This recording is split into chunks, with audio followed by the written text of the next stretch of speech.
কিন্তু জঙ্গি আসল যেটা সেটা এই দেশে নেই। এগুলো সব নাটক মন্তস্ত্র করে হাসিনা বানিয়েছিল এই মনিরুলকে দিয়ে। জঙ্গি যদি থাকতো এই 6 মাস, আজকে 6 মাস বাংলাদেশে একটা জঙ্গি হামলা হয়েছে বলেন? কারণ নাটক কেউ লিখতেও পারে না এখন, আর কেউ সাজাতেও পারে না।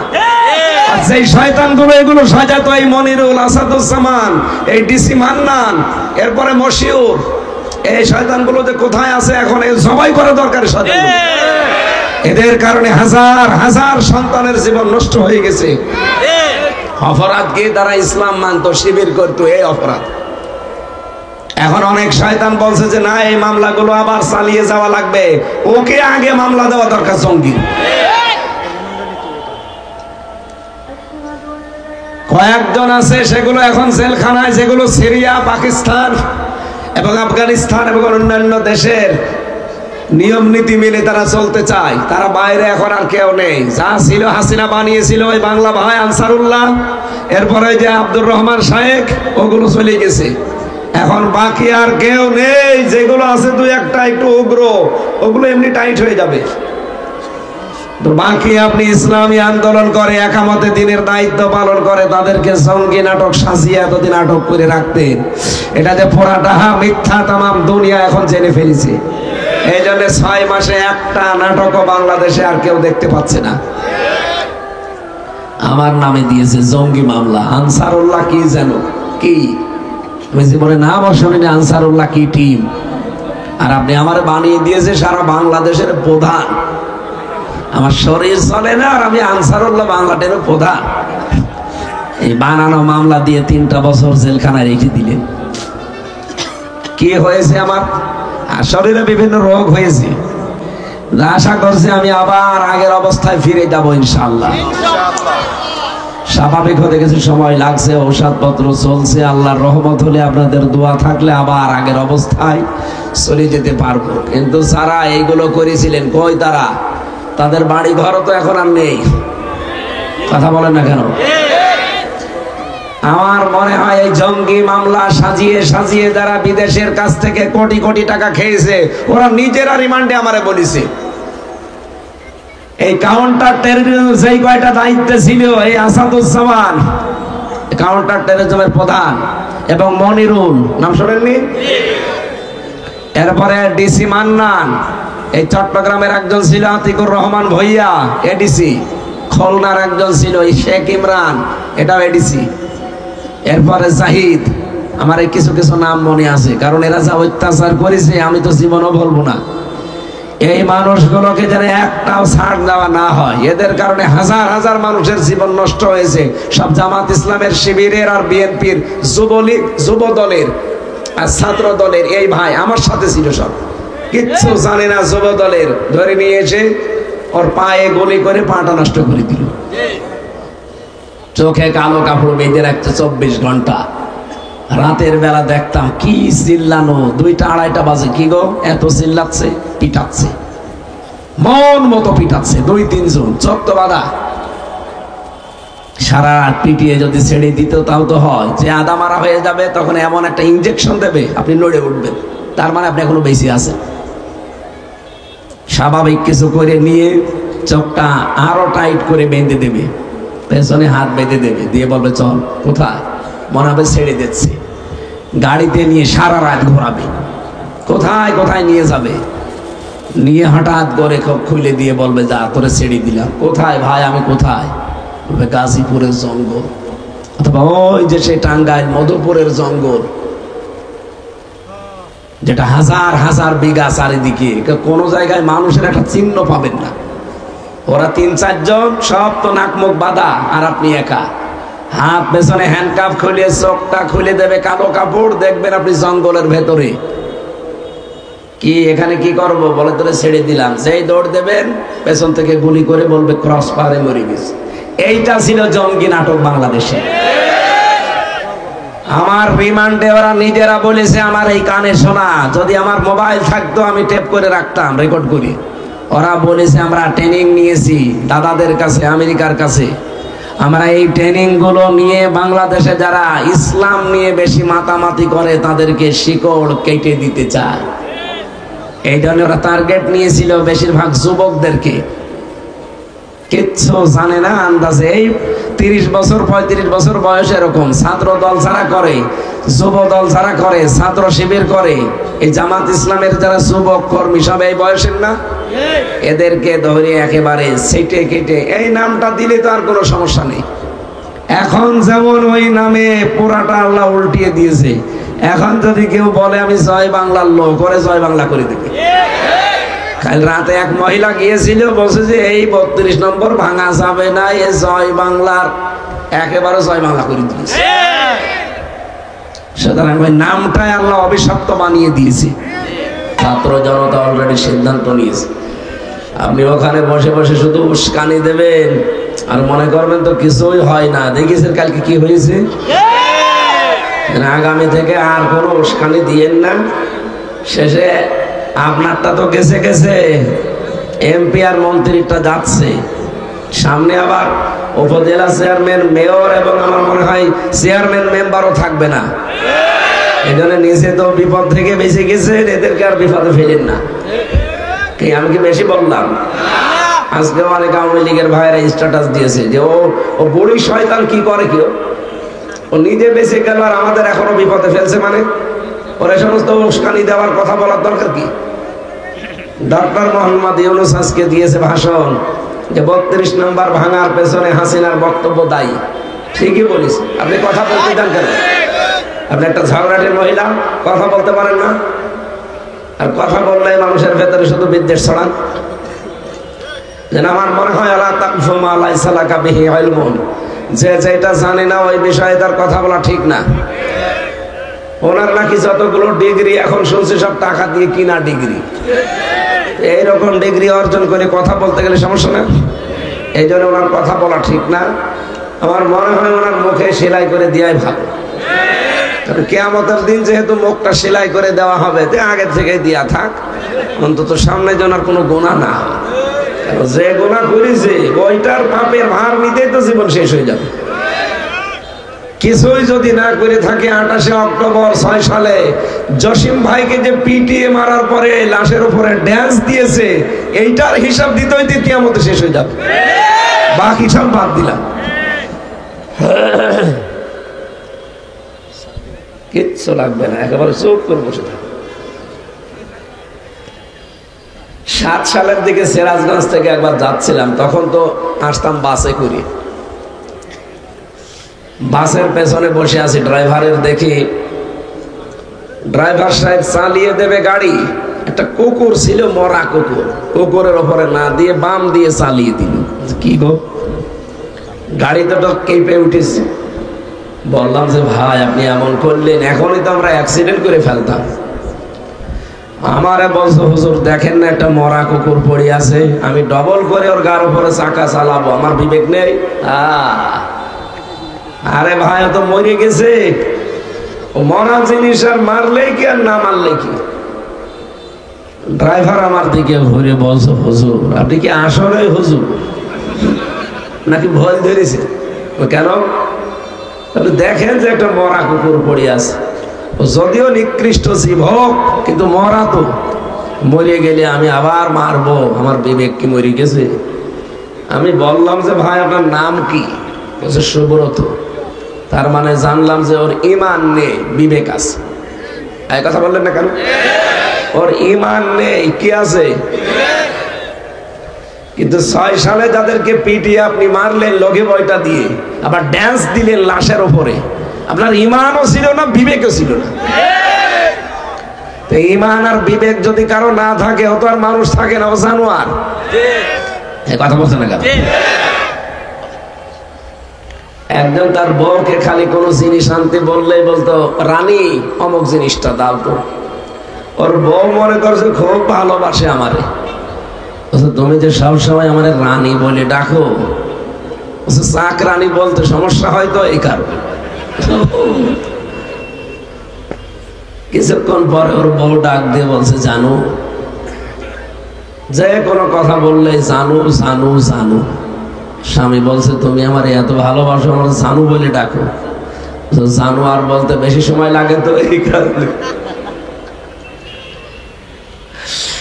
আপনি যা করেছেন, আপনার এত বড় নাম আমি নেব কি করি?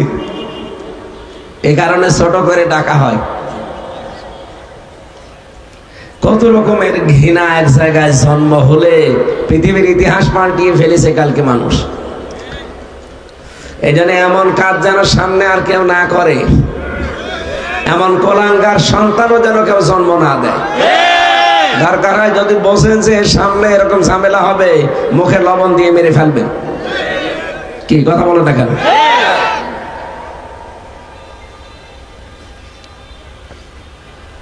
আজকের মাহফিলে যিনি প্রধান অতিথি, বাংলাদেশ জামাতে ইসলামী, একটা মাজলুম দল। আর মাজলুম ছাড়া তাদের পক্ষে সব সময় আমার আল্লাহ আছে। এই জন্য মাজলুমদেরকে আল্লাহ একটা সুসংবাদ দিয়েছেন, অনুরিদু আন্না মুন্না আলাল্লাযিনা ইসতাদঈফু ফিল আরদি ওয়া নাজআলাহুম আইম্মাতান ওয়া নাজআলাহুমুল ওয়ারিসিন। এটা তো আমি বানালাম নাকি? এটা একটা আরবি প্রবাদ। কি? সূরা কাসাস 5 নম্বর আয়াত। আল্লাহ বলেন আমি ইচ্ছা করলাম অনুগ্রহ করব কাদের উপরে? আলাল্লাযিনা ইসতাদঈফু ফিল আরদ, ওই দেশে জমিনের উপরে যাদেরকে ফেরাউন দুর্বল করে রেখেছিল। এই 54 বছর একটা মিথ্যা কথা দিয়ে এই দেশের ইসলামপন্থী যারা, হকপন্থী দল যারা, তাদেরকে মিথ্যা তহমত দিয়ে তকমা লাগিয়ে সারা পৃথিবীর কাছে, এই দেশের মানুষের কাছে কালার করে রেখেছে একটা চেতনার নাম দিয়ে। আপনি বিশ্বাস করেন এইটাই সত্য? এই যে রাজাকার বলেন, আল বদর বলেন, আল শামস বলেন, যা বলে গালি দেওয়া হয়, যাদেরকে দেওয়া হয়, মানুষগুলো এখন পৃথিবীতে আর নেই। এখন যদি কাউকে এই নামে গালি দেন, তার বয়সও তো পর্যন্ত ছিল না, আপনি গালি দেবেন কোন কারণে? কথা বলেন না কেন? বাংলাদেশ জামাত ইসলামের সর্বোচ্চ পর্যায়ে এখন যিনি আছেন, মুক্তিযোদ্ধার সময় তার বয়স ছিল মাত্র 8 বছর। 8 বছরের সময় সে রাজাকার হবে না মুক্তিযোদ্ধা হবে না কি হবে বলেন? কিছুই হবে না। তার মানে ওখান থেকে সর্বোচ্চ পর্যায়ে যিনি এখন দায়িত্বে আছেন, সেখান থেকে শুরু করে ইউনিয়ন পর্যন্ত, ওয়ার্ড পর্যন্ত, এমন কোন ওয়ার্ড নেই, ইউনিয়ন নেই, থানা নেই, পৌরসভা নেই, উপজেলা নেই, জেলা নেই, বিভাগ নেই, এই দেশ এমন কোন জায়গা নেই যেখানে জামাত ইসলামী বাংলাদেশের একজন মানুষ নেই। আমি সারা দেশে কম বেশি সব জায়গায় গিয়েছি। এটাই 54 বছরও ছিল, কিন্তু মাথা তুলতে পারতো না, কোন তকমা লাগিয়ে দিয়েছিল। এখন বিশ্বের মানুষগুলো এই মিথ্যা কথা বুঝে ফেলেছে। কারণ এই মিথ্যা আমার দাদারা ছড়াতো, পাশের এই দাদা বাবুরা। মাইক্রোসফট এটা খ্রিস্টানরা চালায়। তারা এখন তথ্য দিয়েছে 257টা রাষ্ট্র দুনিয়ায় আছে, সবচাইতে বেশি মিথ্যা তথ্য প্রচার করে ভারত। সুতরাং এই 54 বছরে মুসলিম দলের উপরে আপনারা যেটা লাগিয়েছিলেন, এটা যে মিথ্যা কথা, এ আর কিছু বলাও লাগবে না। আমিরে জামাত ডক্টর শফিকুর রহমান হাফিজাহুল্লাহ, তাকে এক সাংবাদিক প্রশ্ন করছে, আপনারা 71 সালে ভূমিকা পালন করেননি কেন? আরে ভাই, আমরা 47-এর বিরোধী যেমন ছিলাম, 71-এরও বিরোধী ছিলাম। কারণ অন্যায় যেখানে, আমাদের বিরোধিতা সেখানে। এইটার নাম যদি জামাত ইসলাম হয়, তাহলে আমি তার সাথে আছি। আর অন্যায় যেখানে, পক্ষ সেখানে, এরকম যদি জামাত হয়, ও জামাতের সাথে আমরা নেই। এই কথা বলছেন না কেন? ওই সময় 71 সালে যে আপনারা, আমি তো শুধু পড়িয়েছি কিতাবে, ইতিহাসে। আমার তো 33 বছর বয়স, 92-তে আমার জন্ম। আমি জানবো কি করি? আমার বাবা ওই সময় হয়েছে কিনা আমি জানি না, মনে হয় 2-1 বছর হতে পারে। বাবার বয়স এখন কত? 55 না 56? 54 বছর আমরা স্বাধীন হয়নি। তার মানে ওনার 1-1.5 বছর 2 বছর বয়স। সেই হিসাব করে বলছি, ওই সময় আমরা যা পড়ছি, এখন চেপে রাখা ইতিহাস, এই বইটা ফ্ল্যাশ করা দরকার। এগুলো গোপন আছে তো, এই যে আমার ফাঁসি চাই এতদিন গোপন ছিল না, ব্যান্ড ছিল না, এখন প্রকাশ হওয়ার পরে মানুষ আসল তথ্য পাচ্ছে। আমি মেজর ডালিম বলছি, এই বইগুলো যেমন এখন প্রকাশ হচ্ছে, চেপে রাখা ইতিহাস এইটাও প্রকাশ হওয়া দরকার। দেশের বহু মানুষ বুঝবে যে এই মাজলুম দলের উপরে কত মিথ্যা তথ্য এরা ছড়িয়েছে। ওই সময় পাকিস্তান যে অন্যায় করেছিল, আমাদের অধিকার হরণ করেছিল, জুলুম আরম্ভ করেছিল, ওদের পক্ষে জীবনও আমরা ছিলাম না, ওদের বিপক্ষে ছিলাম। কিন্তু আমরা ওদের পক্ষে না বিপক্ষে থেকে করব কি? যেখান থেকে আমরা ট্রেনিং নিয়ে আসবো ভারতে, ওখানে আমরা মুসলমান পরিচয়ে গেলে আমাদের জীবনেও তারা মেনে নিত না। মৌলানা ভাসানী গিয়েছিল, সে একটা কমিউনিস্ট আন্দোলন করত, চীনপন্থী কমিউনিস্ট। তার নামের আগে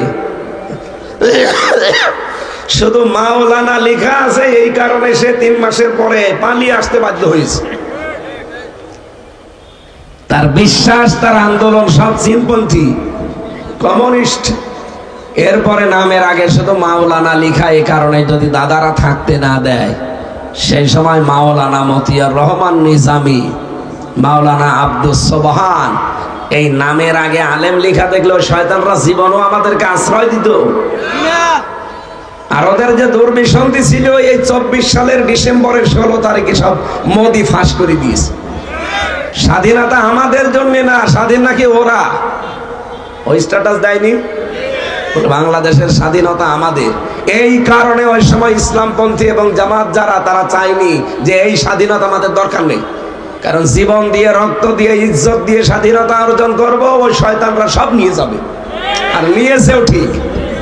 আপনি দেখেন 71 সালে এই দেশ থেকে সোনা, রূপা, তামা যত কিছু ছিল সব পাচার হয়ে নিয়ে চলে গেছে, এদেশে কিচ্ছু রাখে নাই। আর এই 54 বছর ধরে ধরে পাঠিয়েছে শুধু বাবা আর ডাল। এখনো পর্যন্ত পাঠাতো, যদি কন্যা থাকতো, কন্যা নেই, এই জন্য পাঠাতে পারছে না। এদেশ থেকে সোনা পাচার হয়, রূপা পাচার হয়, তামা পাচার হয়, স্বর্ণ পাচার হয়, আর ওখান থেকে খালি ডাল আসে আর বাবা আসে। আর গাঁজা, এদেশে গাঁজা এমন পর্যায়ে পৌঁছিয়েছিল, জেলখানায় যে দেখি এক লোক গাঁজার গাছ লাগিয়েছে। জেলার এসে বলছে, আরে শয়তান, তোরে পুলিশে ধরে দিয়েছে গাঁজা খাওয়ার কারণে, তুই জেলের ভেতরে গাঁজার গাছ লাগিয়েছিস, তুই নিয়ে আসলি কি করে বল? বলছে, স্যার ওই যে আদালতে গিয়েছিলাম, আমার তো বন্ধুর অভাব নেই, তারা যেহেতু খায়, ওরা আদালতে দেখা করতে এসেছিল, আর ওই গাঁজার কিছু বীজ ওইটা ওই পলিথিনের ভেতরে বেঁধে আমাকে দিয়েছিল, ওইটা আমি গালের ভেতরে দিয়ে এই জায়গায় কিভাবে যেন কায়দা করে ভেতরে ঢুকে চলে এসেছি, মেশিনও আমার ধরতে পারে না। এসে আমি টবের উপরে গাঁজার গাছ লাগিয়েছিলাম, আজ 2 মাস হয়ে গেল, দেখেন কি সুন্দর গাছ হয়েছে। জেলারে বলছে, তোরে আমি আর কোথায় দেব?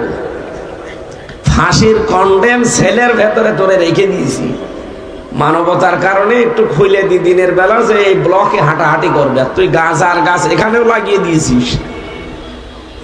কোথায় পৌঁছিয়ে দিয়েছে দাদা বাবুরা আমাদের, আর বন্ধুত্বের দাবি করে।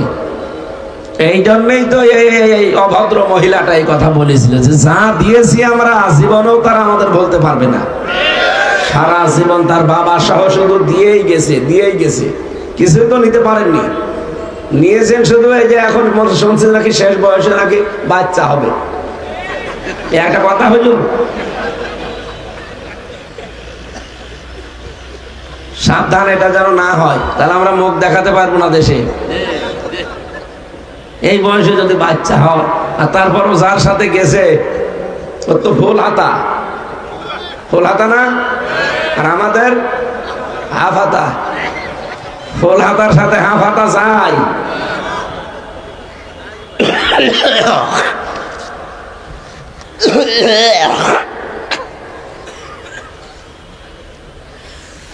সুতরাং দাদার যদি এই শেষ বয়সে এসে বিয়ে করার জন্য মনে বেশি ইচ্ছা জাগে, তাহলে মুসলমানি দেওয়া লাগবে, কারণ মুসলমানি না দিলে তার সাথে আপনি বিয়ে দেওয়া যায় গেছে। এটাকে আমি বানিয়ে বলছি। সূরা বাকারার 221 নম্বর আয়াত, ওয়ালা তুনকিহুল মুশরিকিনা হাত্তা ইউমিনু যতক্ষণ মুশরিক পুরুষ মুসলমান না হবে তার সাথে কোনো মমিনা মহিলার বিয়ে করা জায়েজ নেই। এই ফতোয়া কার?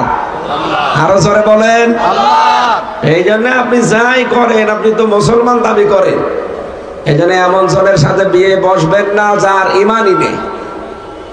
সে যদি এখন বিয়ে করতে শেষ বয়সে রাজি হয়েও থাকে, যেমন মানুষ তো বলছে এই কথা যে মোদির বউ নাই, এই কারণে বলছি যদি বিয়ের শখ লেগেই থাকে অন্তত মুসলমানিটা দিন। আর আপনার যে বয়স, এখন হাসাম পাবেন কোথায়? এই বয়সে মুসলমানি দিতে হলে পাকা মোটা হাসাম লাগবে না?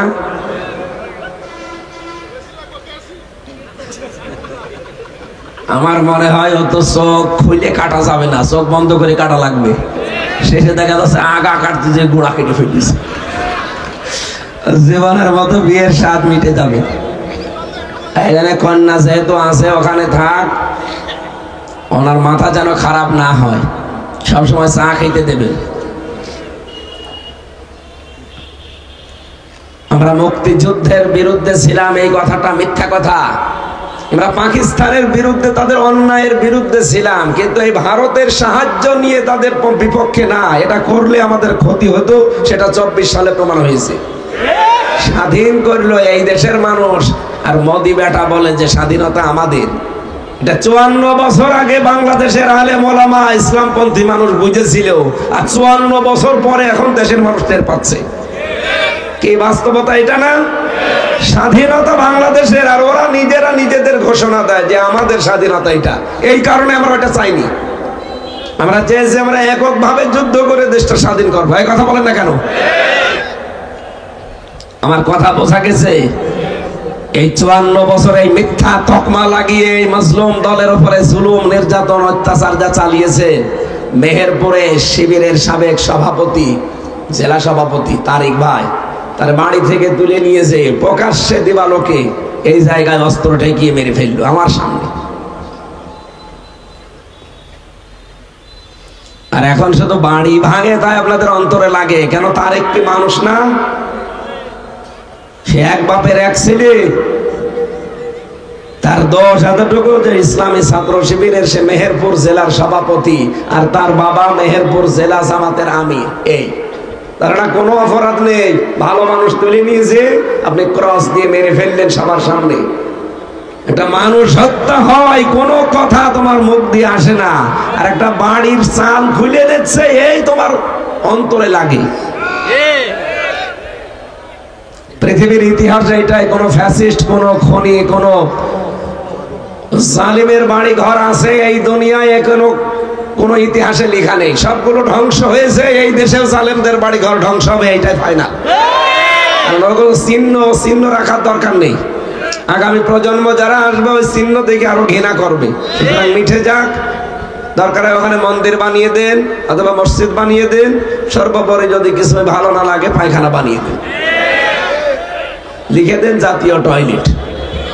কি আবু জেহেলের বাড়ি যদি হতে পারে, আবু জেহেল জালেম ছিল, পৃথিবীতে যারা জালেম তাদেরও বাড়ি ঘর এটাই করা লাগবে। অনেক ছেলেরা দেখলাম কালকে ইট খুলে নিয়ে চলে যাচ্ছে, আর বলছে এটা পরবর্তী যারা নাতি নাতরি আসবে তাদের জন্য রেখে দিলাম। কত ঘৃণা জন্মিয়েছে আপনি টের পাচ্ছেন? এই জন্য আগামী থেকে কেউ যেন জালেম হওয়ার চেষ্টা করবেন না। এটা কিন্তু আর আগস্টের 5 তারিখের আগে নেই, এ দেশ এখন পাল্টিয়ে গেছে। কথা বলেন না কেন? আগামী থেকে যারা আসবে এই দেশে বসবাস করতে হলে মানবতা নিয়ে, ইসলাম নিয়ে বাস করা লাগবে।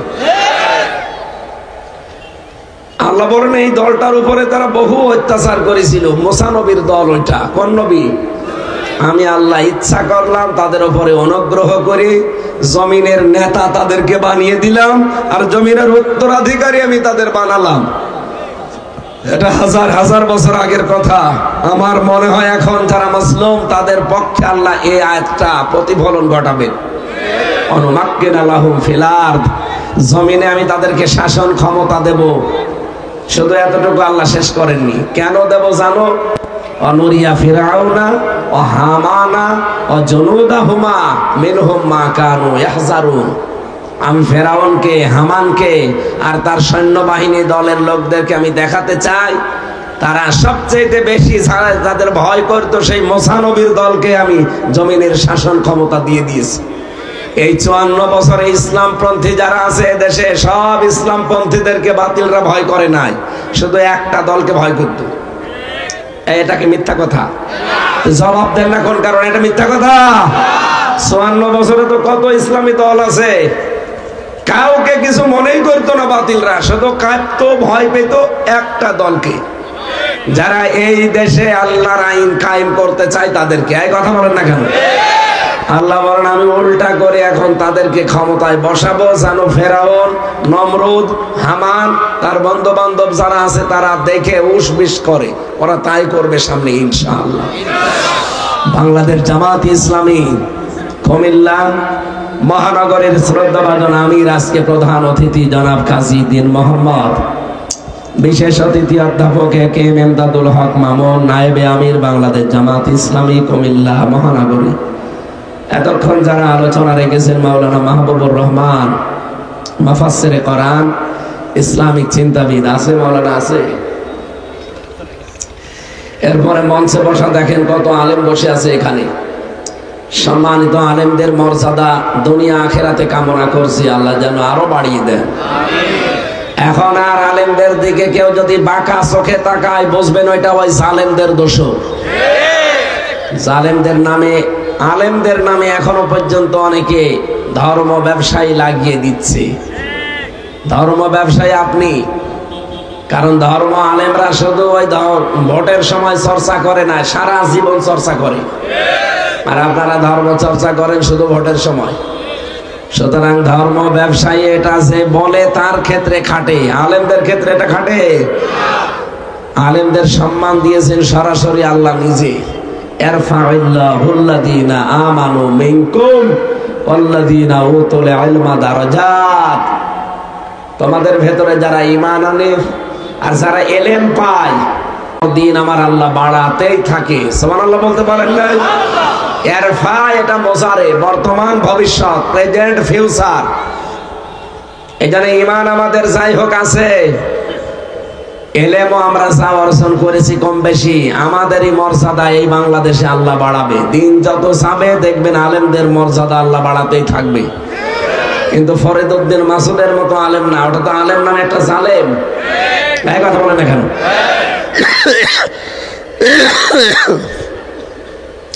তাফসীরে পড়েছি 10 প্রকার মানুষকে শয়তান নিজের অন্তরঙ্গ বন্ধু মনে করে। তার 8 নাম্বার প্রকারে ওই আলেম যে জালেম শাসকের তহমতি করে। এই কথা মনে করেন, যে জালেম শাসকের তোষামতি করে ওই আলেম শয়তানের অন্তরঙ্গ বন্ধু। এই 15.5 বছরে তাকান, এই ফরিদউদ্দিন মাসুদ নামে যে লোকটা, এটা আলেম বললে ভুল হবে, যে লোকটা আল্লামা সাইদের মতো আলেমের ফাঁসি চাইতে পারে। কিসের আলেম ওইটা? আমার সাথে কওমি মাদ্রাসার 76 জন আলেম ছিল জেলখানায়। তারা বলতো এটা একটা টাটকা নির্ভেজাল তাগুত। ওটা তাগুত নিজে এবং তাগুতের সহযোগী। আমি এটা বানিয়ে বলছি? এখনো পর্যন্ত আপনি আলেমদের জিজ্ঞাসা করেন কওমি মাদ্রাসার, তারা এই কথাই বলবে। এক জায়গায় ছিল আমার সাথে 76 জন, সব কওমি মাদ্রাসার। আর একজনের নামে তারা খুব যন্ত্রণায় আছে। এই যে কওমি জননী নাম দিয়েছিল ওই জালেমাকে, বাইতুল মোকাররমের সাবেক খতিব। ওরে খতিব বলা জায়েজ নেই। কি কিসের খতিব? ওটা ক্ষতি একটা। জোর করে এসেছিল আবার ইমামতি নেওয়ার জন্য, পালিয়ে গেছে, লজ্জাও করে না, আবার বলছে আমি আবার ইমাম। জনগণ জুতা দিয়ে পিটিয়েছে। পরের দিন আবার স্ট্যাটাস দিয়েছে জনগণ জুতা মেরেছে কিন্তু আমার গায়ে লাগেনি। শয়তান। এজন্য আলেমদের সম্মান বাড়বে, কিন্তু লোকটা যদি আলেম হয়। কথা বলেন না কেন? আমরা যারা এখানে আলেম বসে আছি, আমাদের জ্ঞানের উপরে আমল থাকা লাগবে। এই পৃথিবীতে সবচাইতে জ্ঞানের উপরে কাজ করেছে, আমল করেছে নবীরা। এজন্য নবীদের সম্মান সবার উপরে না? কথা বলেন না কেন? আমরাও চেষ্টা করব আমাদের জ্ঞান যতটুকু আল্লাহ দিয়েছেন, জ্ঞানের উপরে যেন আমরা চলতে পারি, আমল করতে পারি। আল্লাহ তৌফিক দিন, বলেন আমিন। দরুদ আর সালাম পাঠ করার মাধ্যমে আজকের তেলাওয়াতকৃত আয়াত সূরা তাহা, কোন সূরা? ৭৪ নম্বর আয়াত পড়েছি। খুব গুরুত্বপূর্ণ একটা বিষয় থেকে কথা বলবো, খুব মনোযোগ সহকারে আপনি শুনবেন আমলের নিয়তে ইনশাআল্লাহ। তাহা এটা নবীজির নাম। কোরআনে আল্লাহ নবীজিকে 7টা নাম ধরে ডাক দিয়েছেন। কয়টা? আরো জোরে বলেন। এই 7টা নামের ভেতরে তাহা অন্যতম নাম। বিশ্ব নবীকে আল্লাহ ডাক দিয়েছেন ইয়াসিন, তাহা, মুজাম্মিল, মুদ্দাসসির, আহমদ, মুহাম্মদ, আব্দুল বা আব্দুল্লাহ। কয়টা? বিশেষ বিশেষ নাম এগুলো। অন্যান্য নাম আর কোরআনে কারিমে বহু জায়গায় আপনি পাবেন। আল্লাহ পাক সূরা আহজাবের 45-46 নম্বর আয়াতে 5টা নামে ডাক দিয়েছেন। ইয়া আইয়ুহান নাবিয়্যু ইন্না আরসালনাকা শাহিদাও ওয়া মুবাশশিরাও ওয়া নাযীরা ওয়া দাঈয়ান ইলাল্লাহি বিইযনিহি ওয়া সিরাজাম মুনীরা। বলেন আল্লাহু আকবার। নামকরণ হিসাবে সূরা তাহা, এটা আমার আল্লাহর নবীর নাম। বিশ্ব নবীর এই নাম ধরে আল্লাহ সূরাটা নাযিল করেছেন। ৭৪ নম্বর আয়াতে আল্লাহ অপরাধী যারা, পাপিষ্ঠ যারা, তাদের কিছু কথা জানিয়েছেন। এরপরে আছে যারা নেককার মানুষ হবে, মুমিন, এদের সম্পর্কে কিছু কথা আল্লাহ জানিয়েছেন। আমরা দেখবো যে আমরা কোন দলে আছি। ইন্নাহু মাইয়াতি রাব্বাহু মুজরিমান ফাইন্না লাহু জাহান্নাম। আল্লাহ পাক বলেন অবশ্যই যে ব্যক্তি অপরাধী হয়ে, মুজরিম মানে পাপিষ্ঠ হয়ে, গুনাহগার হয়ে তার রবের কাছে আসবে, আল্লাহ পাক তাকে ফেলে দেবেন জাহান্নামে। লা ইয়ামুতু ফিহা ওয়া লা ইয়াহইয়া। এই লোকটা জাহান্নামে পড়ার পরে মরবেও না, বাঁচবেও না। এটা ছিল বাংলা অর্থ। এবার আসেন তো, অপরাধী হয়ে আল্লাহর কাছে গেলে ফেলবে কোথায়? আরো জোরে বলেন। জাহান্নাম কয়টা? জাহান্নাম একটা, কিন্তু তার স্তর আমরা জানি 7টা, 100টার উপরে আছে। জান্নাত একটা না, জান্নাত একটা, তার স্তর আল্লাহ সাজিয়েছেন 100টার উপরে। আমি কোরআনে প্রায় 100টার উপরে স্তর পেয়েছি। আমরা সব বেশি হলেও জানি মাত্র 8টা। এগুলো স্তর, দরজা। যেহেতু জাহান্নামের আলোচনা আজকে করছি, আমি তথ্যগুলো যে তাফসীর থেকে পেয়েছি এটা আগে শোনাচ্ছি। রব্বুল আলামিন বলেন জাহান্নামের ভেতরে সাউদ নামে পাহাড় আছে। 17টা সাউদ পাহাড় বানিয়েছেন আল্লাহ 17টা জাহান্নামের ভেতরে। 2 নম্বরে গাইয়া, এটা বাংলা অর্থ গর্ত। এই গর্ত জাহান্নামের ভেতরে আছে 59টা। ওয়াইল নামে একটা ভয়ঙ্কর গর্ত আছে, ওয়াইল, এটা হচ্ছে একটা মাত্র আছে। এই ওয়াইল থেকে জাহান্নামের অন্যান্য যে জায়গাগুলো তারাও আশ্রয় চায় আল্লাহর কাছে, যে আল্লাহ তুমি যাই করো ওয়াইলের কাছে নিয়ে যেও না। অথচ এই ওয়াইল নামক যে এই স্থানটা জাহান্নামের ভেতরে, এখানে আল্লাহ পাক তাদেরকে দেবেন যে মানুষগুলো নামাজ পড়ে। কথাটা কেমন হয়ে যাচ্ছে বলেন তো, যে নামাজ না পড়াই ভালো ছিল।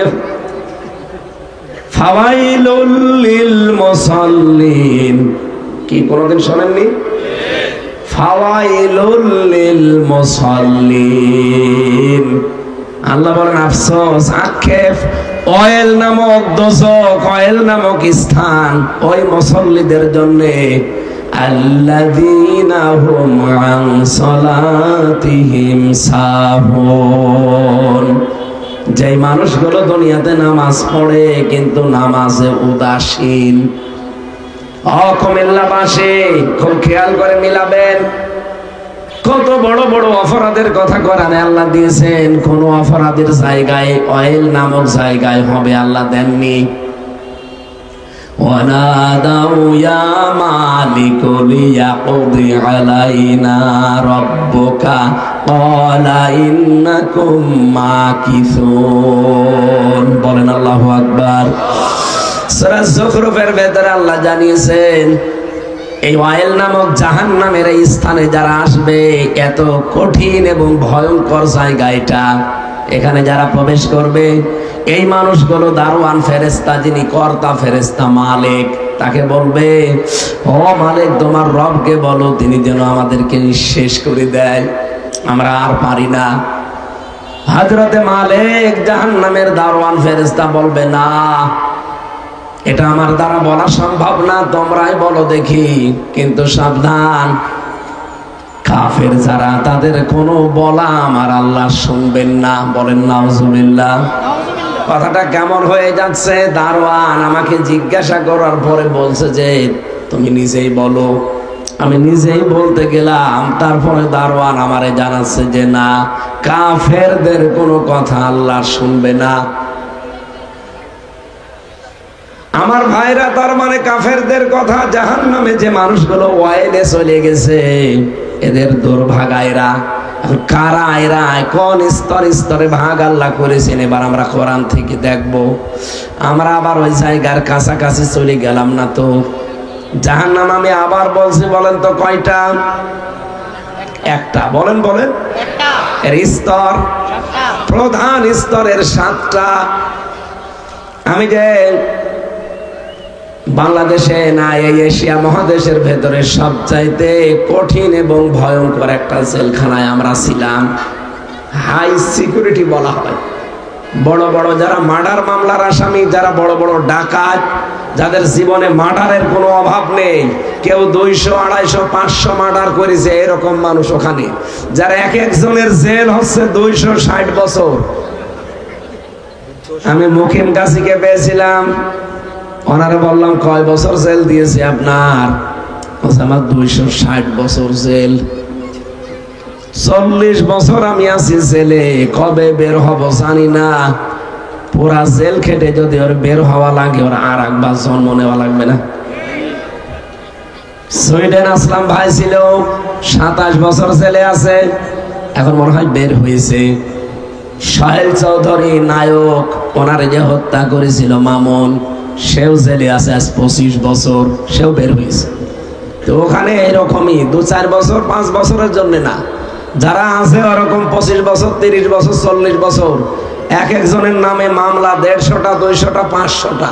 ও কবে জামিন করাবে, কবে বের হবে, আর কবে হাজিরা দেবে, এই জন্য বেরও হতে চায় না। বলে বের হয়ে করবো কি, ও সারা জীবন খালি আদালতে হাজিরা দেওয়া লাগবে। এরকম ভয়ঙ্কর জায়গায় আমরা দেখেছিলাম স্তর করা আছে। সাধারণ যারা আসামি তাদেরকে ওয়ার্ডে দিয়ে দেয় 30 জন 40 জন, আপনারা বাড়ির মতো থাকেন। এরপরে যারা আছে তাদেরকে একটু নরমাল জায়গায় দেয়। একেবারে কড়া যারা জঙ্গি মামলার আসামি, দুর্ধর্ষ যারা মার্ডার মামলার, তাদেরকে দেয় ফাঁসির ছেলে। এর চাইতে আরো যারা ভয়ঙ্কর তাদেরকে দেয় ফাঁসির কন্ডেম সেলের ভেতরে। এর চাইতে আরো যারা কঠিন, একেবারে সর্বশেষ, এর চাইতে আর ভয়ঙ্কর মানুষ দুনিয়ায় নেই, তারে দিয়ে রাখে কবর সেলে। কবরের মতো সেল বানিয়ে রেখেছে। আপনি যাবেন, শুধু আটক করে দেবেন, নড়াচড়া করতে পারবেন না। আমি সবগুলো একটা একটা করে দেখেছিলাম। এটা বাংলাদেশে শুধু হাই সিকিউরিটি জেলখানায় আর রাজশাহী, এই 2 জায়গায় আছে, বাকি কোনো জায়গায় এত কঠিন সেল নেই। ওখানে জেলখানা তো একটা, কিন্তু তার স্তর দেখেন, একটা ফাঁসির কন্ডেম সেল, কবর সেল, এমনি সেল, এমনি জেল, এমনি ওয়ার্ড, এরকম 7-8টা পর্যায়ে মানুষকে রেখে দেয়। প্রত্যেকের জন্য আবার আলাদা আলাদা শাস্তি আছে। যে এত ভয়ঙ্কর, যারা চেহারা দেখলে আপনার ভয় লাগে। সুইডেন আসলাম নামে যে লোকটার কথা বললাম, এত ভয়ঙ্কর দেখতে, আপনি যদি একবার সরাসরি প্রথমে দেখেন, আপনি পানি খেতে বাধ্য হবেন। চেহারাও যেরকম, উঁচু লম্বাও সেরকম, মানে দেখলে একটা ভয়ঙ্কর। আল্লাহ মনে হয় বানিয়েছে ওইভাবে। একদিন রাতে এসে আমার কাছে এসে বলছে, আমি ওই কন্ডেম সেলের ভেতরে, আমারে বলছো হুজুর আপনার নাম আমির হামজা না? হ্যাঁ। আপনি কে? আমি তার কোনোদিন দেখিনি। ওনারে নাম শুনেছি, পুরা জেলখানা ওনার নামে কাঁপত। রাত 9টার সময়, এখন তো সাধারণ কোনো আসামি অন্তত খোলা থাকার কথা না, কারণ আসরের আজান দিলে সবাই লকআপ হয়ে যায়। তা আপনি কে? বলছে আমি একটা মাসলা জিজ্ঞাসা করতে এসেছি। আরে ভাই, মাসলা জিজ্ঞাসা করবেন পরে, কে আপনি? বলেন আমার বউ আমার জিজ্ঞাসা করতে বলেছে। আরে আপনি মাসলা তো দেবো, অসুবিধা নেই, বলেন আপনি কি? সুইডেন আসলাম। ভাই ঠিক আছে বলেন, আরে যা ভাল লাগে বলে। যেই বলেছে সুইডেন আসলাম, ডক্টর নামের সাথে চেহারার মিল আছে। আমি কতটুকু 5 ফুট 6 ইঞ্চি লম্বা। আমি মনে হয় ওনার সামনে দাঁড়ালে এ পর্যন্ত হবে, এত লম্বা আর চেহারা বিকট। অকাদালিকা জাআলনাকুম, সূরা ফুরকানের ভেতরে আছে। আল্লাহ বলেন আমি যুগে যুগে নবীদের শত্রু বানিয়েছি কিছু পাপিষ্ট মানুষকে, তাদের চেহারা দেখলেই বাচ্চারা পানি খায়। তা আমি ওই লোকটার চেহারা দেখে বুঝেছিলাম যে আল্লাহ এর নাম যা। এমনিতে তো পুরা জেলখানার লোকের ভয় পায় না, এই কারণে ভয়। উনি মাসলা জিজ্ঞাসা করবে যে ওনার বউ নামাজ পড়ে, উনি নামাজ পড়ে না। বলছে আমি তো নামাজ কালাম পড়ি না, ওসব বিশ্বাসও করি না। তা আমার বউটা আবার নামাজ কালাম পড়ে, যে নামাজের কিছু মাসলা মাসাইল আমার কাছে জিজ্ঞাসা করলো, বলে দিলাম। তো ওনাদেরকে একটা কন্ডেম সেলের ভেতরে 24 ঘন্টা তালা লাগিয়ে রাখে, ব্লকে। এভাবে সিস্টেমগুলো সব ভাগ ভাগ করা আছে। অপরাধী যেরকম তারে রাখে ওই রকম। এক কথা বুঝতেছে? আল্লাহ জাহান্নামটা বানিয়েছেন একটা জেলখানা। জাহান্নাম কি? আল্লাহ রাব্বুল আলামিন বলেন ওয়া ইন্না জাহান্নামা লা মাউইদুহুম আজমাইন, অবশ্যই জাহান্নাম তাদের জন্য নির্ধারিত একটা জায়গা। লাহা সাবাতু আবওয়াব, এটা সূরা হিজরের 44-45 নাম্বার আয়াতে আছে। লাহা সাবাতু আবওয়াব, এই জাহান্নামের দরজা আছে 7টা। সাবাত মানে 7, আবওয়াব বাবের বহুবচন, দরজার বহুবচন আবওয়াব। আল্লাহ বলেন এই জাহান্নামের দরজা 7টা। এই ভালো করে বোঝেন। আমি যে জেলখানার উদাহরণটা দিলাম, ওখানে কি সবাই একরকম থাকে? যে যে অপরাধ করে তারে ওই জায়গায় রাখে। কারে কবর ছেলে, কারো কন্ডেম ছেলে, কারো এমনি ছেলে, কারো ব্লকে, কারো ওয়ার্ডে, আবার কাউকে রাখে রান্নাঘরে। আলাদা আলাদা জায়গা আছে প্রত্যেকের জন্য। আগে দেখে যে অপরাধের মাত্রা কতটুকু। যদি দেখে না এর জঙ্গি সেরকম দুর্ধর্ষ জঙ্গি, তখন তারে এমন জায়গায় রাখি টাইট করার জন্য, খাবার দাবার ও সব দূর থেকে ঠেলে দেয়, ওর কাছে কেউ যায় না। তাদের চুল দাড়ি গপ নকমক হয়ে যায় এরকম বড় বড়, কারণ ওর সাথে কেউ দেখাও করতে পারবে না, কথাও বলতে পারবে না। এত ভয়ঙ্কর জায়গা ওইগুলো। মাওলানা এনায়েতুল্লাহ বলে একজন আছে, আমার নিস্তালায় ছিল, ওরে আমি দেখেছি 22 বছর লোকটা জেলে আছে, জঙ্গি মামলার আসামি। আমাদেরকে উনি মুসলমান মনে করে না, আমাদের পেছনে নামাজও পড়ে না। ওরা আইএস নাম শোনেননি? আইএস নাম শুনেছেন? জামাত ইসলামের সেক্রেটারি জেনারেল অধ্যাপক মিয়া গোলাম পরোয়ার, উনি নামাজ পড়াবে, আমরা সবাই নামাজ পড়াবো ওনার পেছনে, কিন্তু উনি বলছে না। উনি যেহেতু জামাত ইসলামের সেক্রেটারি, গণতন্ত্র মানে ওনার পেছনে নামাজ হবে না। আমি চিন্তা করলাম, আল্লাহ, মিয়া গোলাম পরোয়ারে যদি মুসলমান মনে না করে, আমারে তো বলবে ও কাফেরের বাপ। আমি একদিন যে বললাম, ভাই আমি না, আপনার পেছনে নামাজ হবে না। আপনি নামাজ পড়বেন কার পেছনে? পুরা জেলখানায় তো আপনি একা। আর একজন আছে, সে হচ্ছে আল্লাহর দলের সভাপতি, আর তার ছেলে হচ্ছে আল্লাহর দলের সেক্রেটারি। এই দুই বাপ বেটা আজ প্রায় 17 বছর জেলে আছে। কিছু কিছু উল্টোপাল্টা লোক আছে ভয়ঙ্কর। আমি জাহান্নামের স্তরের কথা বলছিলাম কেন? কারণ যে যেই ধরনের অপরাধ দুনিয়ায় আমরা করছি, মরণের পরে আল্লাহ ওই রকম একটা স্তরে আল্লাহ আমাকে রাখবে, আপনাকে রাখবে। লিকুল্লি না লাহা সাবাতু আবওয়াব লিকুল্লি বাবিন মিনহুম জুজউম মাকসুম। পৃথিবীতে যে যেই ধরনের অপরাধ করছো, কিয়ামতের দিন জাহান্নামের ওই দরজা দিয়ে আল্লাহ তাকে প্রবেশ করাবে, তার জন্য ওই অংশটা নির্ধারিত। এখন আপনি কোন অপরাধে আছেন, আপনার আমার জন্য কোন জায়গাটা নির্ধারিত দেখেন। প্রথম নাম্বারের নাম হচ্ছে জাহান্নাম। জাহান্নামের একটা দরজার নামই কি? এই ক্লাস চলছে, এটা জবাব দেন, নাম কি? জাহান্নাম। এই জাহান্নামের ভেতরে কাদেরকে আল্লাহ রাখবেন? সূরা নাবার 21 এবং 22 নাম্বার আয়াতে রব্বুল আলামিন জানিয়েছেন। আল্লাহ রাব্বুল আলামিন বলেন, ইন্না জাহান্নামা কানাত মিরসাদা লিত্তাগিনা মাআবা লাবিসিনা ফিহা আহকাবা। এখানে কয়েক প্রকার মানুষের নাম আছে। এক নম্বরে জাহান্নাম নামে যে দরজা আল্লাহ বানিয়েছেন, এই দরজা দিয়ে তাদেরকে প্রবেশ করাবেন। লা ইয়াকদা আলাইহিম লা ইয়াকদা ইয়ামুতু ফিহা। কোরআনে কারিমে আল্লাহ বলেন, এই জাহান্নামের ভেতরে মানুষকে দেওয়ার সঙ্গে সঙ্গে ওর অবস্থা এমন হবে, মরবেও না, বাঁচবেও না, আর্তনাদ করবে। লোকটা বলবে আমি মরতে চাই, আল্লাহ বলেন না, তোর আর কোনো মরণ নেই।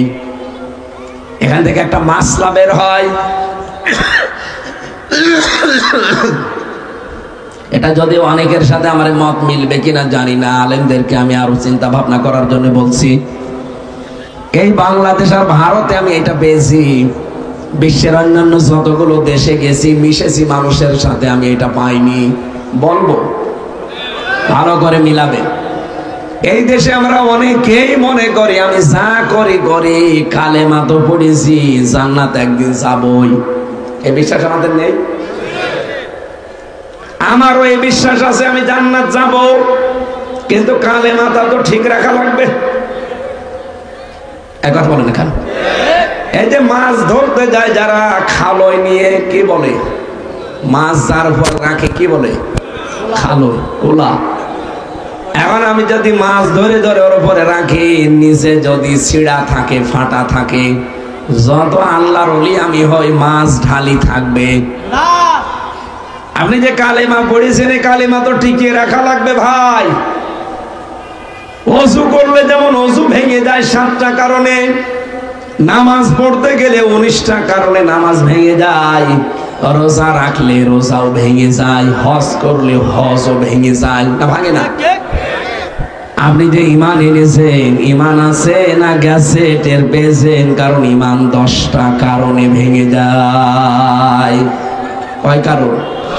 আরো জোরে বলেন। এই পৃথিবীতে যারা আল্লাহ রাসূলের চাইতে, বিশ্ব নবীর চাইতে অন্য কোন আদর্শকে যারা ভালো মনে করে, তার ঈমান নষ্ট হয়ে যায়, ভেঙে যায়।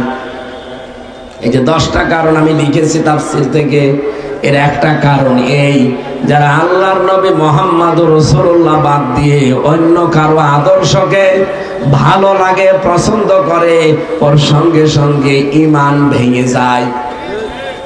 আপনি আব্দুল্লাহ বিন উবাইয়ের নাম শোনেননি? এই লোকটা নামাজ পড়তো, রোজা রাখতো, নবীজির সাথে ইফতারি করতো, আল্লাহ নবীর সাথে হজ করতো, কিন্তু ওই লোকটার আদর্শ হিসাবে আবু জেহেলকে মেনে নিত, নবীজিকে মানতো না। এখন বলেন তো, সে কালেমা পড়েছে না পড়ে নাই? নামাজ পড়েছে না পড়ে নাই? রোজা রেখেছে না রাখে নাই? হজ করেছে, ইফতারি করেছে, সব নবীর সাথে মিলে। শুধু আদর্শ মানতে গিয়ে রাজনৈতিক জীবনে ও মেনে চলতো আবু জেহেলকে, নবীকে মানতো না। আপনি এটা এখন বাংলাদেশে মিলান, কত মানুষ নামাজ পড়ে, রোজা রাখে, হজ করে, যাকাত দেয়, দান সাদকা করে, দাড়ি রাখে, নবীর মতো টুপি পরে, কিন্তু রাজনৈতিক জীবনে যে দেখবেন ও নবীকে আর মানে না, ও তখন আদর্শ হিসাবে ওর বাবারে, ওর স্বামীরে মানে। আব্দুল্লাহ ইবনে উবাই যদি জাহান্নামে যায়, আপনি জান্নাতে যাবেন, কোথায় পেয়েছেন? আপনাকে যদি আল্লাহ জান্নাত দেয় তাহলে আব্দুল্লাহ বিন উবাইকেও জান্নাত দেওয়া লাগবে। এই কাটসাট কথা যদি কেউ না বুঝার ভান করে থাকেন যে না হুজুর আমি তো বুঝতে পারি না, এদিকে আসেন, আসেন এদিকে আসেন, কানের নিচে এমন জোরে দুইটা দেব এমনি টের পেয়ে যাবে। এত সহজ ভাষায় বলার পরও বোঝো না। আরে ভাই অজু করলাম, অজু 7 কারণের এক কারণ আমার দেখা দিয়েছে, পাই বের হয়ে গেল, অজু থাকবে না? এখন যদি বলেন অতটুকুই আর কি হয়, কি হয় মানে অতটুকুই অজু শেষ, তাহলে ভাঙা অজু দিয়ে কি নামাজ হয়? তাহলে ভাঙা ঈমান দিয়ে জান্নাত পাওয়া যায়? তাহলে আপনার ঈমান যে আছে আপনি তো টের পাচ্ছেন না। যার আদর্শ রাসূল ছাড়া অন্য কেউ তার ঈমানই তো ভেঙে গেছে। কালেমা পড়লে জান্নাত হয়, কালেমা তো হিন্দু পড়ে। হিন্দুরা এই যে এখন যদি বিপদে পড়ে, আমি নিজে বরিশালে যখন পড়তাম নৌকায় যাচ্ছি দেখি টলছে নৌকা, ঝড় উঠেছে, এই কারণে আমরা লা ইলাহা ইল্লাল্লাহ পড়ি। হিন্দু দাদা আর দাদি দুইজন পড়ছে লা ইলাহা ইল্লাল্লাহ। কি গো দাদা দেখে মানুষ হাতে আর এই কপালে কি দেওয়া থাকে না, গলায় আবার ওই যে ওইটা দেওয়া থাকে, আর দাদির তো দেখেই বোঝা যাচ্ছে যে এই জায়গায় ওই লাল জিনিস দেওয়া। কবে মুসলমান হয়েছেন, মুসলমান কবে হইলেন যেভাবে কালিমা পড়েন? মুসলমান হইনি, কালিমা পড়ছেন। আরে বেটা যে ঝড় উঠেছে এ খালি দুর্গার কাজ না, আল্লাহ লাগবে।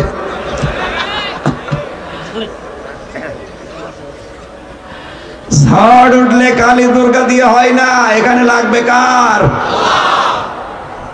এখন যদি বলেন কালেমা পড়লেই জান্নাতে চলে যাব, যাবেন তো ওই লোকটাকে কোথায় দিবেন আপনি? ওই দাদা দাদিও তো ঝড় থেকে বাঁচার জন্য কালেমা পড়ছিল। এই জন্য সেই মানুষগুলো দুনিয়াতে বিশ্ব নবী বাদ দিয়ে অন্য কাউকে আদর্শ মানেন, আপনার নামাজ রোজা হজ যাকাত দান সাদকা সব মাঠে মারা যাচ্ছে। এই সহজ কথা না বোঝার ভান করে যে বসে আছেন আপনি, আপনাকে কি বুখারী শরীফ দিয়ে কোরআন শরীফ দিয়ে ওয়াজ করলে হবে না বাকারি শরীফ লাগবে বলে? আমি আশা করছি আপনি বুঝেছেন, এরপরও না বুঝলে ওমা আলাইনা ইল্লাল বালাগ, আমার দায়িত্ব পৌঁছিয়ে দেওয়ার। আমাদের ঈমান অনেকের ভেঙে যাচ্ছে ভাই। ভাঙা ওযু দিয়ে যেমন নামাজ হয় না, ভাঙা ঈমান দিয়ে জান্নাত পাওয়া যাবে না। এই জন্য কিয়ামতের দিন আল্লাহ ফাইনাল একটা ঘোষণা দিয়ে দেবেন যে যারা জান্নাতে আছে জান্নাতে যাও, যারা জাহান্নামে আছে জাহান্নামে থাকো। মৃত্যুকে একটা দুম্বার আকারে নিয়ে এসে সবাই করে দেবে যে আর কেউ কোনোদিন মৃত্যুবরণ করবে না, যে যেখানে আছে ওইটা ফাইনাল, কেউ কোনো জায়গা থেকে আর কেউ বের হবে না। এই হাদিস পড়েননি? এই হাদিস আমাদের তো সচরাচর বলা হয় না, খালি বলা হয় কালেমা যখন পড়েছেন জান্নাত একদিন যাবেন। এই আশায় তো মানুষ অপরাধ ছাড়তে চায় না। কালেমা পড়লে জান্নাত যাবেন, কালেমাটা টিকিয়ে রাখা লাগবে না? কালেমাই তো টিকে থাকে না। খ্রিস্টান আর ইহুদিরা ওই সময় বলতো ওয়াকালু লান তামাসসানান নার ইল্লা আইয়ামাম মাদুদা, ওরা গ্যারান্টি দিয়ে বলতো লান, কখনোই আল্লাহ আমাদের জাহান্নামে দেবে না, যদিও দেয় বেশি দিন রাখবে না, কয়েকদিন রেখে আবার বের করে দেবে। এই ধারণা এখন মুসলমানদের ভেতরে ঢুকেছে। কথা বলেন না কেন? এই জন্য জাহান্নাম হচ্ছে একটা ফাঁদ। আল্লাহ পাক বলেন এই ফাঁদে আমি জাহান্নাম নামে যে দরজা বানালাম, এখানে আটকিয়ে দেব তাদের।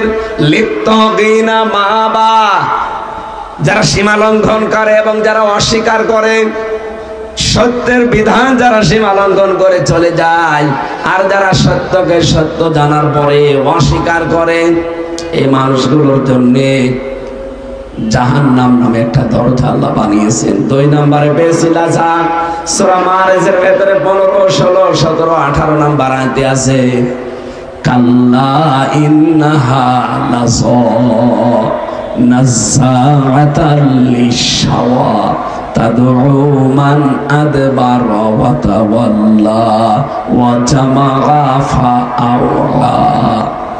এখানে 2টা গুণের কথা আল্লাহ দিয়েছেন। তাহলে জাহান্নাম নামে যে দরজা, এই দরজায় যাবে সীমা লঙ্ঘনকারী আর অস্বীকারী। কথা বোঝা গেছে? আপনি দেখেন তো আপনি সীমা লঙ্ঘন করেন কিনা। পর্দার ক্ষেত্রে আর সীমা লঙ্ঘন করা হয়, বহু মানুষ এখানে আছে পর্দা যে একটা ফরজ বিধান ও কিছু মনেই করে না। কত ভাবি আছে বিভিন্ন জায়গায় বসে আছে, ও দেবরের সাথে মনে করে না পর্দা করা লাগবে না, এ আমার ছোট ভাই। কয়দিন পরে দেখা যাচ্ছে ওর সাথে আল্লাহর রাস্তায় চলে গেছে। কথা বলছে না কেন? ও যদি আপন ছোট ভাই হয়, জীবনে বোন কোনোদিন ভাইয়ের সাথে যেতে পারে? আপনি চলে যান কোন কারণে? সুতরাং দেবরের সাথে আর ভাসুরের সাথে দোলাভাইয়ের সাথে পর্দা করা লাগবে। এটা সীমা লঙ্ঘন বাংলাদেশে হচ্ছে না? লাজার বর্ণনাটা সবচেয়ে কঠিন বেশি। আল্লাহ বলেন লাজা নাযারাতাল লিশাওয়া, এখানে ঢুকলে আগে চামড়া খুলে ফেলা হবে। পৃথিবীতে এমন ঘর পেয়েছেন যেখানে ঢুকলে চামড়া খুলে যায়? আমি পাইনি, আমি নখ খুলে যায় দেখেছি। ওরা রিমান্ডে আমার নিয়ে গিয়েছিল। এমন একটা জায়গা শুধু ঢোকাবে, ঢুকলে এই নখগুলো এভাবে রাখবে, এমনি নখ খুলে চলে যাবে। পা রাখবে, পায়ের নখ খুলে চলে যাবে। ওদের মেশিন ওইভাবে সেট করা আছে। শুধু এভাবে আপনাকে কিছু বলাও লাগবে না, বাবাই হাত রাখ, আপনি এভাবে হাত রাখবেন। ওদের মেশিন একেবারে ঠিক মাপ মতো দেওয়া আছে, পাগুলোর সাথে মাপ মতো সেট করা আছে। একটা চেয়ারে বসিয়ে দেয়, খালি এরকম একটা সুইচ লাগায়, 1 মিনিটে নাকি 120 বার ঘুরে। মানে মাথা মাথা চক্কর দিয়ে মনে হবে যে আমি 10 দুনিয়া দেখতে পাচ্ছি। তখন আবার টিটকারি মারে, তোরা বলিস না যে একজন মানুষকে 10 দুনিয়ার সমান জান্নাত দেওয়া হবে, তোদেরকে আমরা এখন জান্নাত দেখাবো। যে বসিয়ে দেয়। আমার সামনে বলছিল অফিসার সঞ্জয় দত্ত, বলছে দেলাওয়ার ছিল শিবিরের সভাপতি, ডক্টর শফিকুল ইসলাম মাসুদ ছিল, ওদেরকে নিয়ে এই চেয়ারে এভাবে বসিয়ে, চেয়ারটা একটু উঁচা, ওই চেয়ারে বসিয়ে মাটির নিচে ওইগুলো আমি নিজে দেখেছি, ওদেরকে এভাবে বসিয়ে দেয়, দিয়ে ফিতা দিয়ে আটকিয়ে দেয়, দিয়ে ওই মেশিনগুলো নিয়ে আসে। শুধু এভাবে ধরে রাখবে, কখন যে আপনার নখ খুলে চলে গেছে আপনি টেরও পাবেন না। পরে যে জ্বলা আরম্ভ হবে, রক্ত ফিনকি দিয়ে বের হবে, তখন দেখবেন ওরে বাবা বাবা বাবা। এরপরে আবার ওর উপরে লবণ দিয়ে দেবে। অত সহজ? আমার এই শরীরের উপরে এমন কোন টর্চার নেই ওই শয়তানরা করে না। সব করিস, একেবারে মাথার চুল থেকে শুরু করে পায়ের তালু পর্যন্ত। এমনি আমি অসুস্থ, জীবন আমার শেষ করে দিয়েছে। এতটুকুই না, আপনি বসে আছেন, মনে করবেন যে ভালোই তো লাগছে, হঠাৎ যে একটা সুইচ টিপে দেবে, বলেন তো 1 মিনিটে যদি 120 বার পাক দেয় কত জোরে ঘোরা লাগে। এরপরে দেখবেন চোখ মুখ অন্ধকার লাগছে, তখন ওই টিটকারি দেবে সামনে বসে বসে যে জান্নাত দেখতে পাস। তোরা তো নিজেরাই বলিস দে 10 দুনিয়ার সমান জান্নাত আল্লাহ দেবে, দেখ কেমন জান্নাত দেখা যাচ্ছে। চোখ মুখ ঘোলা হয়ে সত্যিই তো মনে হবে যে আমি 10 দুনিয়া দেখতে পাচ্ছি। মাথার তার মাত্রা ঘুরিয়ে যায়। আল্লাহ বলেন এই লাজা এখানে দেওয়ার পরে আগে চামড়া সব খুশি চলে আসবে। কাদেরকে এই জাহান্নামের দরজা ডাকবে জানো? যারা সত্যকে সত্য জানার পরেও ওভারকাম করে চলে গেছে। আর বাংলাদেশে এই চরিত্রের মানুষ বেশি। চোখে আঙ্গুল দিয়ে দেখিয়ে দেওয়া হয় যে এটা সত্যের বিধান, এটা মিথ্যা, এরপরও মানতে চায় না। 2 নম্বরে যারা অর্থ সম্পদ খালি জমা করে আর বারবার চিন্তা করে এগুলো কি করে সংরক্ষণ করে রাখা যায়। বাংলাদেশে আজ যারা চাঁদাবাজি করছে, আমি শুধু তাদের দোষ দেই না, দোষ হচ্ছে তাদের দলীয় যারা বড় বড় নেতা আছে তাদের। আরে ভাই, শুধু এই ছোটখাটো নেতার দোষ দেবেন কোন কারণে? এরা এই 15 বছরের জুলুম অত্যাচার নির্যাতন শিকার কম হয়নি। তাদের বাড়িতে আজ খাবার নেই, মেয়েকে পড়াতে পারে না, ছেলের বিয়ে দেবে টাকা নেই, স্ত্রী অসুস্থ, অথচ আপনি এই দলের নাম ভাঙিয়ে কোটি কোটি কোটি কোটি টাকার মালিক। কি করবেন আপনি টাকা নিয়ে? টাকাগুলো এই 54 বছরে তো কম কামাননি। আর এরা তো এই 15 বছরে আগে কি সুন্দর মাল কামাইতাম আমরা, সেটা তো দেখ বন্ধ হয়েছে। অন্তত 54 বছরের আগেও যারা ছিলেন, যারা কামাই করেছেন, আমি চাই শুধু 15 বছরের বিচার না, এই 54 বছরে যারা বৈধ অবৈধ কামাই করেছে প্রত্যেককে যেন দুদুকে ধরে। এই কথা বলেন না কেন? আপনি কোথায় পেলেন এত টাকা? 54 বছরে যে যেভাবে কামাই করেছে, সে যদি জামাত ইসলামের হয়, বিএনপির হয়, জাতীয় পার্টির হয়, সে দলের লোক হোক, যারই অবৈধ ইনকাম, আপনি দেখবেন লোকটা কামাই করতে পারে কতটুকু। যদি লিমিট ক্রস করে, একটা লোক বলেন তো 10,000 কোটি টাকার মালিক কিয়ামত পর্যন্ত হায়াত পেলে হতে পারে? তো কিভাবে হইল? অবশ্যই কিছু করেছে, তারে ধরা হোক। তারে যদি ধরেন, আগামী দেশ এমনি সংশোধন হয়ে যাবে। আগামীতে নির্বাচনে আর কালো টাকা কেউ বিলোপন করতে পারবে না।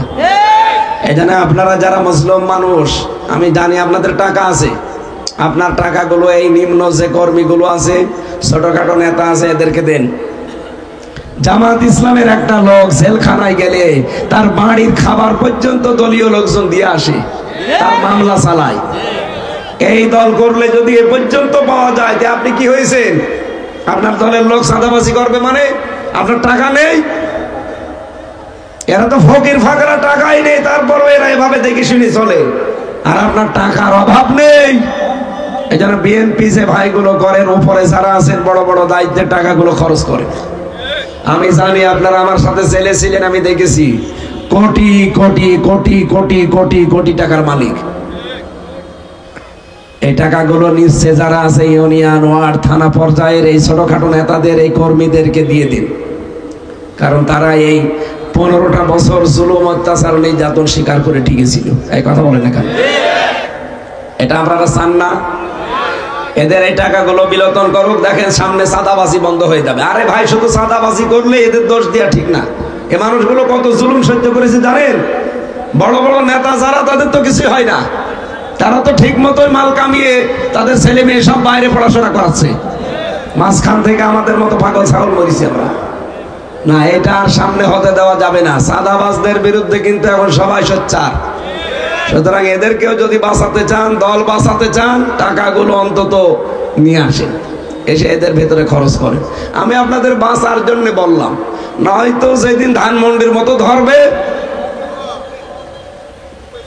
কি এদেশের মানুষ যখন এখন রাস্তা পেয়ে গেছে, ধরলেই 32। যেদিন ভেঙেছে হিসাব দেখেছেন, 5, 2, 32, 5, 2, 25, কত হয়? সব মিলে 32 বানিয়ে দেবে। আল্লাহ আমাদেরকে হেফাজত করুন। আমি নিচে নামতে পারলাম না। বাকি যে জাহান্নামগুলোর বর্ণনা কোরআন থেকে আমি পেয়েছি, 3 নাম্বারটা পেয়েছিলাম, এটার নাম হুতামা, একটা পেয়েছিলাম জাহিম, এরপরে পেয়েছিলাম সাঈর, এরপরে পেয়েছিলাম সাকার, এরপরে আছে হাবিয়া। এক একটায় 5টা, 8টা, 9টা, 12টা করে গোনাবলী দেওয়া আছে। আমার কণ্ঠ বসে যাচ্ছে এবং আরেকটা অনুষ্ঠান আছে, এই জন্যে ওইটা 8টায় ওঠার কথা। 15 মিনিট আছে, মনে হয় যে পাবো না। আমি চেষ্টা করছি ওটা যে ধরার। আগামীতে আবার যদি কোনো সময় এলাকায় আসি, একটা করে মাহফিল রাখবেন। আলামিন ভাই কোথায়? এভাবে 2-3টা নিয়ে আমার শরীর এবং কণ্ঠ সাপোর্ট দিচ্ছেন। আগামীতে একটা করে মাহফিল নেবেন, এক জেলায় একটা। আল্লাহুম্মা আমিন। আর নারীদের উপর একটা বই লিখেছিলাম জেলখানায় বসে, যে মহিলাদের করণীয় কি স্বামীর সাথে, মানে সাংসারিক জীবনে। ওই যে গাড়ি আছে মনে হয় কোন জায়গায় জানো, ওই যে সাদা গাড়ি দেখা, মুহাম্মদ, এখানে দাঁড়িয়ে থাকা কি বসতে পারে না এক জায়গায়?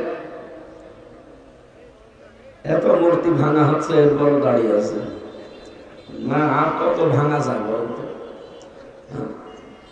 শয়তানরা এত শক্ত করে বানিয়েছে, হাত মুখ দেখা হয়ে যাচ্ছে। দাঁড়িয়ে আছেন কি দেখতে? কোনো জায়গা পেলে বসে, বসেন, তাড়াতাড়ি বসেন।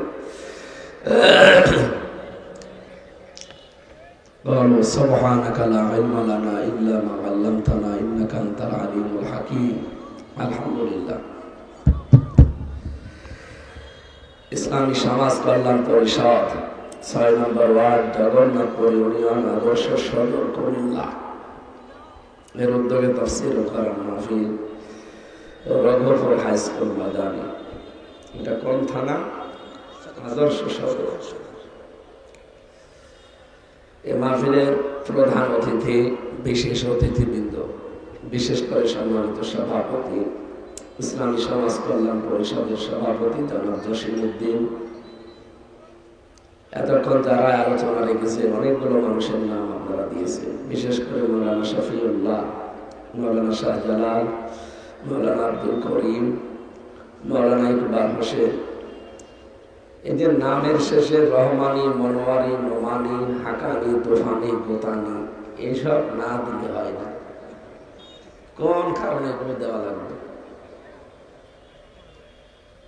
জেলে যাওয়ার আগে 20 সালে, আমি তো 20, 21, 22, 23 এগুলো পুরাটাই জেলে ছিলাম। 20-এর প্রথম একবার যশোরে গিয়েছিলাম, এক মাওলানার বাড়িতে ছিলাম। ওনার নাম হচ্ছে ওমর ফারুক, আর কিছু নেই। ওনার একটা ছোট ছেলে আছে, এই 5-6 বছর হবে। এসে আমার বলছে, আব্বু, ওর বাবা আমার কাছে আছে, বলছে আব্বু, সব হুজুরের নামের শেষে তো দেখি বিভিন্ন জিনিস দেওয়া, কারো জিহাদি, কারো নোমানি, কারো আশেকি, আপনার নাম খালি ওমর ফারুক, আর কিছু তো নেই। ওর বাপ বলছে, কি দেব, আমার তো কিছু নেই। আজকে থেকে আপনার নাম আমি লাগিয়ে দিলাম ওমর ফারুক হাকানি। হাকানি মানে আপনি হাক দেবেন।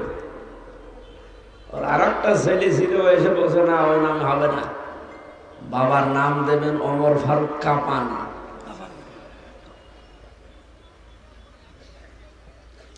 এই যে লকব ব্যবহার করে যারা, এরা যদি ইচ্ছা করে কেউ দিতে বাধ্য করে, নবীজি বলেন সে জাহান্নামী। কিছু পীর সাহেবের নাম দেখি 4-5 লাইন, মোজাদ্দেদে জামান, ভারতের কামান, হাওড়ার ব্রিজ, যমুনার সেতু, কত কিছু দিয়েছে। কেন এগুলো এত কিছু দেওয়া লাগবে কেন? আপনি কি হয়ে পড়েছেন যে 10 লাইন শুধু ডিগ্রি দেওয়া লাগবে আপনার? এত লকব দরকার কি? আমার তো যত জায়গায় আমি বলি শুধু নাম দেবেন আমির হামজা, চিনতে পারে না তো এই জন্য বলে যে মুফতিটা লাগিয়ে দিয়ে, যেহেতু সার্টিফিকেট আছে অন্তত লাগিয়ে। মুফতি আমির হামজা কুষ্টিয়া এতটুকু দিলে যথেষ্ট, কিচ্ছু দেওয়া দরকার নেই। আমার মনে হয় এইগুলো, এই যে রহমানি, মনোয়ারি, নোমানি, আরো কি কি দেয়, এগুলো আমার মনে হয় ঠিক না। আর বলেন আপনারা দিয়েছেন যখন, আলহামদুলিল্লাহ। মানুষের সম্মানের বিচার হবে তার তাকওয়া দেখে। ইন্না আকরামাকুম ইনদাল্লাহি আতকাকুম, আল্লাহর কাছে মর্যাদা সবচাইতে বেশি বড় জামা গায়ে দেওয়া, নাকি বড় দাড়ি হওয়া, বেশি পান খেতে পারে তা। এই আপনি এত কথা বলবেন তো এখানে আসেন, আসেন, এখানে আসেন।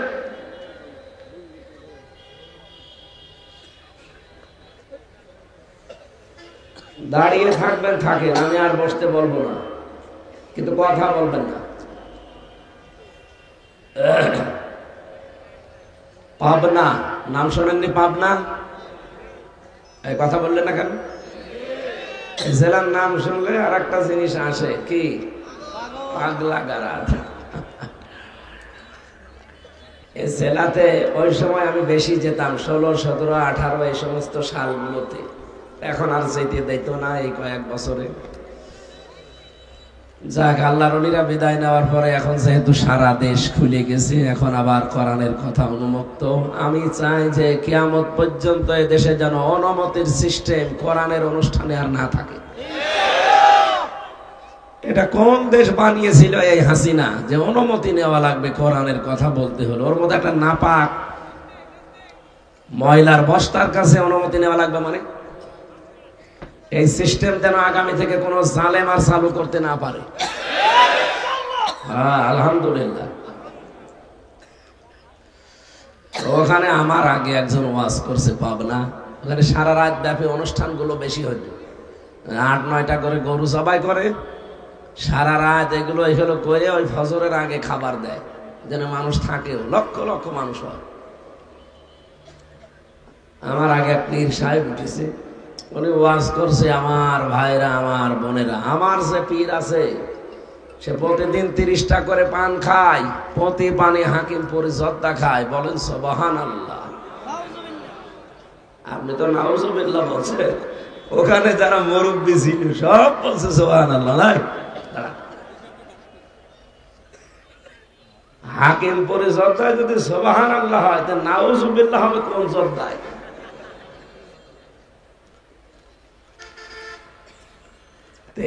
আমার মনে হয় এই কারণে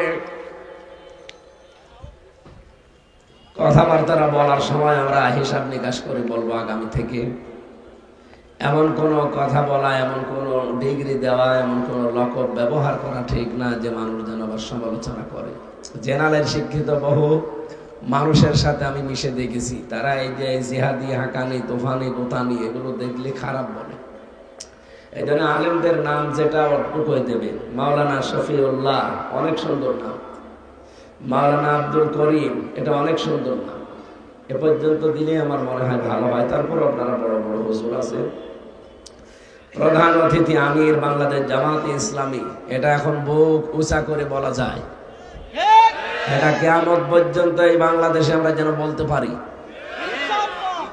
ফ্যাসিবাদের কোন চিহ্ন এদেশে আর কিয়ামতের আগে কেউ নিয়ে আসতে পারবে না, এইটাই ফাইনাল।